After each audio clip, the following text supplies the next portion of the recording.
कोई भी सपना साकार करने के लिए सबसे जरूरी है सही कोच का होना। चुनिए NISM क्लासेस को और करें अपने NISM NCFM का सपना साकार। Download the app now. Hello everyone, welcome back to the class. तो आज हम इस क्लास में देखेंगे mutual fund NISM series 5A के कुछ मॉक टेस्ट।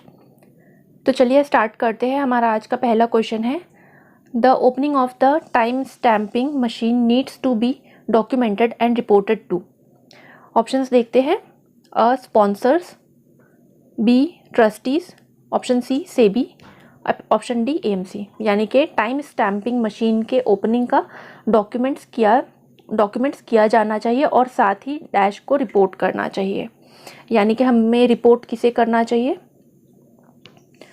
स्पॉन्सर्स को, ट्रस्टीज को, सेबी को या फिर AMCs को। तो हमारा जो करेक्ट आंसर है, हमारा करेक्ट आंसर होगा यहाँ पे ऑप्शन बी ट्रस्टीज को। Option B trustees. Mutual fund लेन देन में कोई छेड़छाड़ ना हो, इसीलिए टाइम स्टैम्पिंग मशीन होती है। जो टाइम स्टैम्पिंग मशीन होती है, ये म्यूचुअल फंड में कोई छेड़छाड़ ना हो इसके लिए होती है। मशीन की रिपेयर एंड मेंटेनेंस के लिए मशीन को खोलने की परमिशन सिर्फ वेंडर या म्यूचुअल फंड के जो नॉमिनी है इनके द्वारा ही दिया जाता है। मशीन के ऐसे ओपनिंग जो ये मशीन है उसके ऐसे ओपनिंग के लिए प्रॉपर्ली डॉक्यूमेंटेड होना ज़रूरी होता है और ट्रस्टीज़ को रिपोर्ट जो है ये किया जाता है। अगले क्वेश्चन की तरफ बढ़ते हैं हम।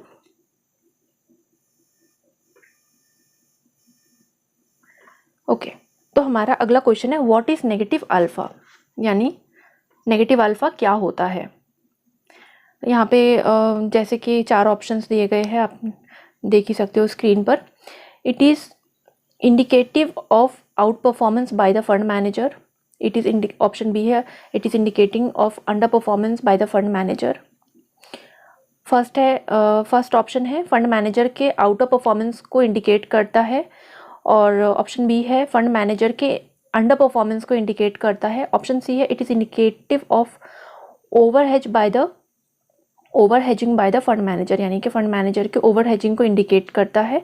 और ऑप्शन डी है, it is indicative of under hedging by the fund manager, यानी कि फंड मैनेजर के अंडर हेजिंग को इंडिकेट करता है। तो करेक्ट आंसर है ऑप्शन बी।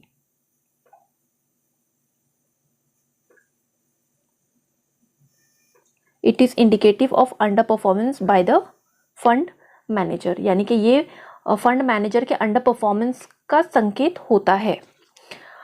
अल्फ़ा, ये जो अल्फ़ा होता है, अल्फ़ा किसी स्कीम्स के एक्चुअल रिटर्न यानी कि वास्तविक रिटर्न और उसके ऑप्टिमल रिटर्न के बीच का अंतर होता है।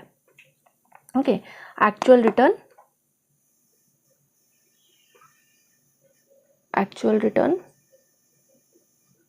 एंड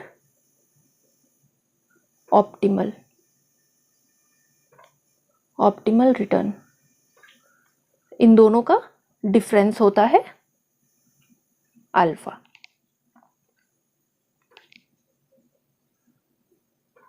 और इसी को जो है, इन दोनों के बीच के डिफरेंस को ही हम अल्फा कहते हैं। एक्चुअल रिटर्न और ऑप्टिमल रिटर्न के डिफरेंस को ही हम अल्फा कहते हैं, जो फंड मैनेजर के परफॉर्मेंस का एक माप होता है। इसलिए अल्फ़ा एक सूटेबल मार्केट इंडेक्स की तुलना में इन्वेस्टमेंट के प्रदर्शन को मापता है। पॉजिटिव अल्फ़ा फंड मैनेजर के आउट परफॉर्मेंस को इंडिकेट करता है और नेगेटिव अल्फ़ा अंडर परफॉर्मेंस को इंडिकेट करता है। तो यहाँ पर अगर ये अल्फ़ा पॉजिटिव होता तो ये आउट परफॉर्मेंस को इंडिकेट करता, लेकिन ये अल्फ़ा जो है ये अल्फ़ा नेगेटिव है, तो ये इंडिकेट करेगा आउटर परफॉर्मेंस को। तो हमारा जो करेक्ट आंसर है यहाँ पर नेगेटिव अल्फ़ा, इसीलिए ऑप्शन बी हमारा यहाँ पर करेक्ट आंसर होगा।